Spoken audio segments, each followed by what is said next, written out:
이러므로 너희도 준비하고 있으라. 생각하지 않는 때에 인자가 오리라. 아멘. 지금 우리가 살고 있는 이 세상은 매우 불안전합니다. 왜냐하면 예수님께서 이 세상을 심판하러 오시기 때문입니다. 그래서 성경은 이 시대를 가리켜서 마지막 때라고 말씀하고 있습니다. 오늘 본문에서 예수님은 마지막 때의 징조를 말씀하시다가 갑자기 이러므로 너희도 준비하고 있으라. 생각하지 않는 때에 인자가 오리라고 경고해 주고 있습니다. 저와 여러분들은 교회를 다닌다고 해서 안심하고 있어서는 안 됩니다. 구원은 교회를 다닌다고 해서 무조건 받는 것이 아닙니다. 어떤 사람은 교회만 다니면 천국 가는 줄 아는데 천국은 믿음을 가진 사람들만이 들어갈 수 있는 곳이기 때문입니다. 그래서 우리는 구원을 얻기 위해 마지막 때를 준비해야 합니다. 그렇다면 마지막 시대를 살고 있는 우리들은 무엇을 준비하면 될까요? 저는 여러분들에게 세 가지를 몇 가지요? 세 가지를 준비해야 된다고 말씀을 드리고 싶습니다. 더 많지요. 더 많이 준비해야 되지요. 그러나 세 가지도 많은데 거기에다가 더 많이 추가하면 아이고 저 자신 없어요. 그리고 낙오자가 있을 수도 있을까 봐 그냥 세 가지만 좀 준비했으면 좋겠다. 첫째는 신앙을 준비하자. 두 번째는 물질을 준비하자. 그리고 세 번째는 건강을 준비하자.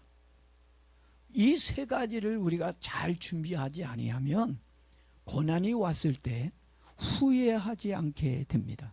오늘 본문에서 예수님은 우리에게 준비하라고, 아니 제자들에게 준비하라고 하셨는데 무엇을 준비해야 좋을지 구체적으로 말씀을 드리도록 하겠습니다. 좀 전에 신앙을 준비하라고 말씀을 드렸습니다. 그때 아마 여러분들 그렇게 생각할 거예요. 나 교회 다니고 있는데, 그리고 나는 지금 예수님을 믿고 있는데, 예수님을 믿으니까 오늘 교회에 나와서 예배를 드리고 있지. 이런 생각을 가지고 있는 분들이 있을 것입니다. 그런데 왜 목사님이 오늘 여러분에게, 또 예수님의 제자들에게, 예수님 믿는 제자들에게 너희는 무엇을 준비하라고요? 신앙을 준비하라고 말씀하고 있다고 하는 것입니다. 아마 잘 이해가 되지 않는 사람도 있을 겁니다. 누가복음 18장 8절 말씀을 보게 되면 예수님께서 인자가 올 때에 세상에서 믿음을 보겠느냐 이런 말씀을 하셨어요. 예수님이 오실 때 무엇을 보신다고요?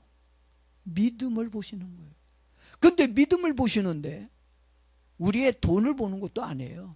명예를 보고 지식을 보는 것도 아니고 얼굴을 보는 것도 아니라 예수님이 오실 때 믿음을 보시는데, 근데 뭐가 없어요? 뭐가 없다고요? 믿음이 있는 사람을 보겠느냐, 이렇게 말씀하고 있는 겁니다. 이 말씀은 마지막 시대 사람들은 교회를 다녀도 믿음 없이 다닐 거라는 말씀입니다. 얼마나 많은 사람들이 오늘 교회에 와서 예배를 드립니까? 근데 진짜 믿음을 가지고 와서 예수님을 예배하는 사람은 몇 명이 될까? 솔직히 여러분 중에서도 믿음으로 교회에 나와 예배 드리는 사람이 몇 명이나 있을까? 한번 생각해 봤으면 좋겠습니다.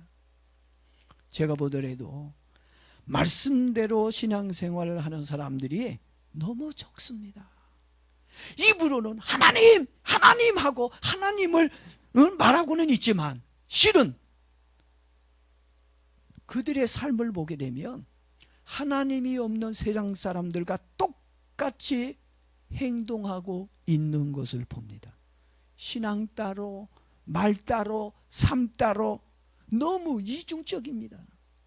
말을 들어보면 되게 믿음이 좋고 하나님이 그 안에 계시고 하나님 말씀대로 살고 있는 것 같이 느껴지는데 그들의 삶은요 전혀 그렇지 않다. 하나님의 말씀에 오른쪽으로 가라 했는데 그들은 왼쪽으로 가고 있어요. 왼쪽에 먹을 것이 있고 왼쪽에 더 좋은 것이 있으면 하나님의 말씀은 제껴두고 왼쪽을 향해 가고 있는 사람들을 봅니다. 그러면서 그들은 뭐라고 얘기해요? 나는 하나님을 믿습니다 라고 이야기를 하고 있다는 얘기예요. 하나님의 말씀과 정반대의 삶을 살면서도 하나님을 믿는다고 어떻게 그렇게 자신감을 가지고 또는 뻔뻔하게 얘기하고 있는지 참 그들의 이중적인 모습을 봅니다. 제가 볼 때 하나님이 있는 사람들보다 하나님이 없는 사람들이 더 많다는 것입니다. 그래서 예수님은 생각하지 않는 때에 갑자기 올 수도 있다고 말씀하신 것입니다. 지금 우리가 살고 있는 이 세상을 보면 마지막 시대의 징조들이 많이 보이고 있습니다. 우리들은 이 징조들을 볼 때마다 지금이 마지막 때라는 생각을 가지고 신앙을 준비해야 합니다. 그런데 무엇이 마지막 때의 징조인지 모르니 어떻게 신앙을 준비할 수 있겠습니까? 지금 교회를 다니고 있는 사람들을 보면 취미 활동이나 문화생활을 즐기듯이 문화센터나 복지관에 등록해서 다니고 있는 것처럼 믿음 없이 교회를 다니고 있는 것을 봅니다. 누구 얘기일까요? 그렇죠. 저와 여러분의 얘기입니다. 믿음 없이 교회만 다니고 있는 것을 봅니다. 우리 강북 새만개 교인들에게 부탁합니다. 그냥 복지관 다니듯이 다니지 마십시오. 교회를 다니려면 믿음을 가지고 믿음으로 하나님을 섬기며 살기를 바랍니다. 그러기 위해서는 우린 깨어 있어야 돼요.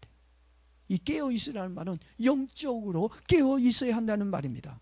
사도 바울은 로마서 13장 11절에 이렇게 얘기합니다. 지금은 자다가 깰 때가 되었나니. 지금은 자다가 깰 때가 됐다는 얘기예요. 아직도 자. 아직도 졸고 있어. 피곤해가지고 이러고 있는 사람들이 있어요. 지금은 자다가 깰 때가 되었다고 경고해 주고 있습니다. 예수님도 제자들에게 미혹을 받지 않도록 깨어 있어야 한다라고 말씀해 주셨고요. 사도 바울은 에베소 교인들에게 하나님의 전신갑주를 입고 믿음으로 무장하라고 말씀해 주었습니다. 여러분들이 살고 있는 이 시대는 마지막 끝자락에 서 있다는 것을 알고 있어야 된다는 겁니다. 특히 예수님의 오시기 5분 전이라는 경각심이 있어야 합니다. 왜냐하면 이 세상은 노아 때처럼 불법과 죄악이 넘쳐나고 있기 때문입니다. 그리고 교회는 구약 시대와 같이 비진리와 종교 혼합주의 사상으로 흔들리고 있습니다. 한국 교회뿐만 아니라 전 세계 모든 교회들이 자유주의 신학과 변질된 인본주의 신학의 늪에 빠져 있습니다. 그래서 강단에서 외치는 설교를 들어보면 모두 다 한결같습니다. 하나님이 원하시는 진리를 전하기보다는 사람들이 원하는 말과 듣기에 좋은 말만 해주고 있습니다. 회개보다는 축복을, 순종보다는 평안을 전하는 설교들이 대부분입니다. 하나님의 심판으로 이스라엘이 멸망받기 전 구약시대 선지자들의 설교가 그랬습니다. 지금 우리 한국교회의 모습이 멸망받기 전에 구약시대의 모습과 닮았습니다. 그러니 들을 게 없습니다. 회개가 없습니다. 진리가 없으니 믿음이 생기지가 않는 것입니다. 이렇게 변질된 교회에서 우리는 말씀 중심의 복음의 신앙과 그리스도 중심의 신앙으로 준비를 해야 한다는 것입니다. 사도 요한은 반모섬에서 외롭게 외쳤습니다. 때가 가까우니라. 불의를 행하는 자는 그대로 불의를 행하고 의로운 자는 그대로 의를 행하며 거룩한 자는 그대로 거룩하게 하라고 외쳤습니다. 우리는 의와 거룩을 행하는 신앙으로 준비해야 될 줄로 믿습니다. 그리고 새 속에 물든 신앙을 경계해야 합니다. 이제는 단순히 교회를 출석하는 것으로 여러분들이 만족해하면 안 됩니다. 주님이 오신다는 말이 먼 옛날 전래동화처럼 들리겠지만 지금 우리는 실제로 세계의 정치, 전쟁, 문화, 과학, 종교 등 모든 것들이 마지막 끝을 향해 달려가고 있다는 걸 인식해야 합니다. 로마서 13장 12절에 보니까 밤이 깊고 낮이 가까웠으니 그러므로 우리가 어둠의 일을 벗고 빛의 갑옷을 입자라는 말씀에 귀를 기울여야 할 때가 되었다고 생각합니다. 평생 주일 예배를 빠져본 적이 없는 권사님이 계셨어요. 가난하게 살았습니다. 그런데 눈이 오나 비가 오나 교회의 맨 앞자리를 지켰습니다. 그 권사님이 연세가 이제 많이 드셔서 임종을 맞이하게 되어졌습니다. 그때 권사님이 힘겹게 입을 열고 말을 합니다. 목사님, 아무래도 내가 주님을 곧 만날 것 같습니다. 내가 신앙생활은 잘 했는지는 모르겠지만 그래도 주님을 기다리며 살아왔던 것은 확실한 것 같습니다. 이런 말을 남긴 후에 눈을 감았습니다. 오늘 우리들도 다시 오실 예수님을 기다리며 사는 믿음이 있기를 축복합니다. 두 번째는 물질을 준비하며 사는 성실함이 있어야 합니다. 앞으로 경제 대공황이 쓰나미처럼 이 나라와 우리 가정에 들이닥칠 것입니다. 1997년도 IMF 때 구조조정을 잘못해서 많은 기업들이 파산을 했습니다. 그러나 이번에는 기업보다는 가계 부채로 인해 많은 가정들이 파산할 거라고 내다보고 있습니다. 열심히 일을 하지 않거나 돈을 모으지 않는 사람들과 돈을 흥청망청 낭비하며 쓴 사람들이 경제 파탄으로 가난해질 것입니다. 지금 한국은 잘못된 정치와 정책으로 한국을 먹여 살리고 있던 기업들이 또 자선가들이 하나 둘씩 외국으로 떠나가고 있어 사람들은 일자리를 잃고 있습니다. 현재 86%의 기업들이 회사와 공장을 해외로 이전하기 위해 준비하고 있다는 말을 들었습니다. 또한 구조조정으로 일자리가 줄어들어 청년들은 취업을 못하고 있는 시점입니다. 이직을 하고 싶어도 옮길 만한 회사가 없습니다. 그리고 4050 세대들은 해고를 당해 노후를 걱정해야 하는 신사가 되었습니다. 여러분, 지금 우리 정신 차려야 합니다. 정신 안 차리면 다 망합니다. 다 망하고 난 후에 땅을 치며 후회해봐야 소용이 없습니다. 성경에는 사람이 무엇으로 심든지 그대로 거둔다는 말씀이 있습니다. 잘못된 정치인을 지지하고 선택한 결과가 경제의 붕괴로 무섭게 나타나고 있습니다. 누구의 잘못입니까? 누구를 탓할 것입니까? 내가 잘못된 사람을 뽑아 자초한 일입니다. 앞으로 한국 경제는 베네수엘라처럼 경제 후진국이 되어 국가에서 배급해 주는 것으로 먹고 사는 가난한 나라와 불행한 국민이 될 것입니다. 제가 하고 있는 말이 아니에요. 많은 경제 전문가들이 하고 있는 말들입니다. 그래서 제가 오늘 여러분들에게 가난한 국민으로 살지 말라는 뜻에서 이 말씀을 전하고 있는 것입니다. 오늘 이 말씀을 듣고 깨닫고 회개하고 잘 준비하고 있다면 어려움이 왔을 때 잘 견디고 승리하게 될 줄 믿습니다. 그래서 지금 우리는 열심히 일을 해야 돼요. 이래서 돈을 벌어야 합니다. 돈을 벌지 않고 낭비하며 산다면 평생 가난의 저주에서 벗어날 수 없을 것입니다. 그리고 돈을 흥청망청 쓰기보다는 고생하며 땀 흘려 번 돈을 지혜롭게 저축하며 성실하게 살아야 합니다. 잠언 6장 6절을 보니까 게으른 자여 개미에게 가서 그가 하는 것을 보고 지혜를 얻으라고 솔로몬이 교훈해 주고 있습니다. 그리고 경제의 위기가 곧 삶의 위기라는 것도 알아야 합니다. 돈을 사랑해서는 안 되겠지만 하나님의 나라를 위해 돈을 바르게 벌고 쓰는 지혜가 필요합니다. 경제가 무너지잖아요. 경제가 무너지면 가장 먼저 무너지는 것이 있어요. 경제가 무너지면 가정입니다. 가장 먼저 피해를 보고 큰 타격을 받는 곳이 가정입니다. 가정이 쓰러져요. 가정만 쓰러집니까? 가정이 쓰러지고 나면 그 다음에 뭐가 쓰러집니까? 뭐가 쓰러질 것 같아요? 신앙이 무너지는 거예요. 가정이 무너졌어요. 그러면 신앙도 그냥 다 무너져 내리게 됩니다. 신앙이 무너지고 나면 그것을 끝나나요? 아닙니다. 또 그 다음에 뭐가 무너집니까? 건강에 빨간 불이 들어옵니다. 경제가 무너지니까 가정도 신앙도 건강도 총체적으로 한꺼번에 다 무너져 내려 삶이 황폐해집니다. 솔로몬은 잠언 21장 20절에서 준비 없이 사는 사람을 가리켜 미련한 자라고 말했습니다.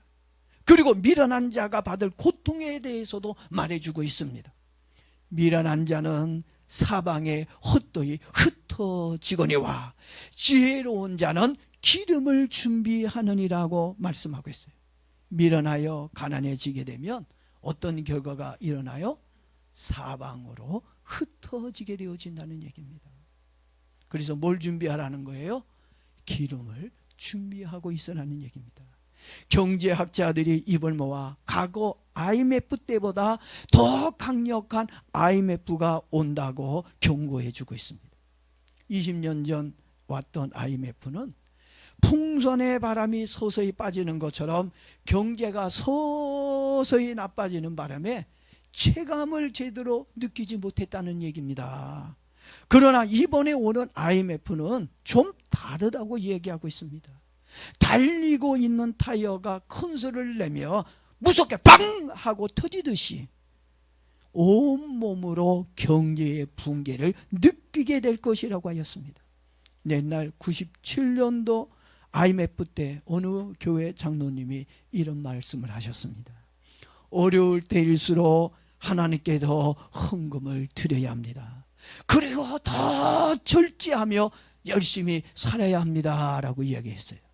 그 장로님은 그가 말한 대로 교회가 어려워서 월세를 못 내면 교회 월세도 내주고, 또 전도사님이 생활에 고달퍼 힘들어하면 생활비가 없어 어려워하면 전도사님의 생활비도 대드렸습니다. 그러면서 그는 이렇게 또 얘기합니다. 물질도 하나님이 주셨으니 어려울 때 쓰는 게 맞지요 하며 기쁨으로 물질을 썼습니다. 그 장로님 사업도 많이 힘들었지만 그래도 열심히 일한 만큼 쓸 수 있는 물질에 축복을 주셨습니다. 아무리 힘들고 어려워도 신앙과 하나님을 위해 우리 쓸 때는 써야 합니다. 하나님이 채워주시는 은혜가 있습니다. 그러나 사치하고 낭비한다면 하나님은 책임져 주지 않을 것입니다. 그리고 마지막으로 건강을 잘 준비하라고 말씀을 드리고 싶습니다. 몸도 하나님이 쓰는 도구입니다. 무시하지 마세요. 여러분의 몸이 굉장히 귀중한 겁니다. 돈과 건강은 연결되어 있습니다. 돈이 없으면 병원비도 약값도 건강검진도 감당할 수 없는 시대가 되었습니다. 경제 위기가 오면 건강의 위기도 함께 옵니다. 이상하게 돈이 떨어지면요, 여기저기 문제가 생기고 건강했던 몸도 아파오기 시작합니다. 그래서 우리는 더욱 절제하며 건강관리를 위해 운동도 하고 철저하게 준비해야 합니다. 이 노후에 이렇게 시름시름 앓고 이렇게 자꾸 눕는 사람들 보면요, 젊었을 때 건강관리를 안 하고 운동을 안 한 사람들이에요. 제가 만난 어떤 분이 그러더라고요. 목사님, 저는요 관절도 안 좋고 이렇게 몸이 안 좋아도요 나 이렇게 운동하러 나와요. 왜 운동하러 나온지 알아요? 내가 어떻게 알아요? 운동하라고 누워있으면 더 아프고, 그리고 결국은 자기가 죽을 것 같아서 죽기 살기로 그래도 힘들어도 와서 같이 축구하고 운동한대요.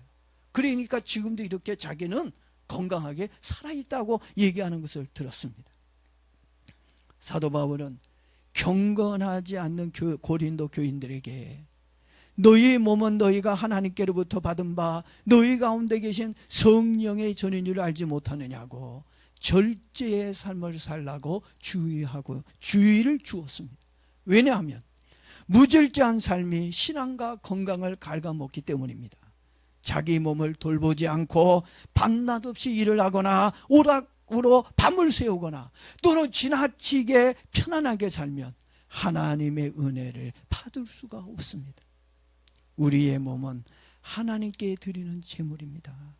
로마서 12장 1절에 보니까 그러므로 형제들아 너희의 몸을 하나님이 기뻐하시는 거룩한 산제에서 드리라. 이는 너희가 드릴 영적 예배라고 말씀해 주었습니다. 구약에서 제물을 드릴 때 가장 좋은 것으로 드리라고 그랬습니다. 병들거나 약한 거, 상한 거는 하나님이 받지 않습니다. 우리도 건강한 몸과 좋은 마음으로 하나님을 섬겨야 될 거라고 믿습니다. 한 70대 중반의 성도님이 계셨습니다. 그분은 건강을 위해 하루도 빠지지 않고 동네를 돌면서 기도를 했던 사람입니다. 건강은 내가 관리하지만 생명은 하나님이 지켜주실 줄 믿습니다 라고 기도하면서 하나님 앞에 건강을 위해 운동장을 돌고 동네를 돌았습니다. 그 성도님은 운동과 기도로 건강한 삶을 살았습니다. 2020년도에 우리는 코로나 팬데믹으로 죽었다가 살아난 적이 있었습니다. 그게 불과 몇 년 안 됐습니다. 근데 다 잊었죠? 코로나 때 그 공포 다 여러분 아마 잊었을 거예요. 또 마스크 쓰라 그러면 마스크 쓰고 주사 맞으라 그러면 주사 맞고 아마 그렇게 또 살 거예요. 여러분들 보면 앞으로 코로나보다 더 강력하고 무서운 팬데믹 전염병이 온다는 말이 있습니다. 앞으로 어떤 팬데믹 전염병이 우리를 위협할지 모르겠지만 또 무서운 질병이 오더라도 싸우고 견디기 위해 면역력을 키우고 건강한 육체로 만들어야 될 거라고 생각합니다. 그래서 우리들은 오늘이 마지막 날이라는 마음으로 준비하며 살아야 합니다. 예수님이 언제 오실지 몰라요. 예수님은 분명히 얘기합니다. 곧 온다. 내가 곧 다시 올 거라고 말씀하고 있습니다.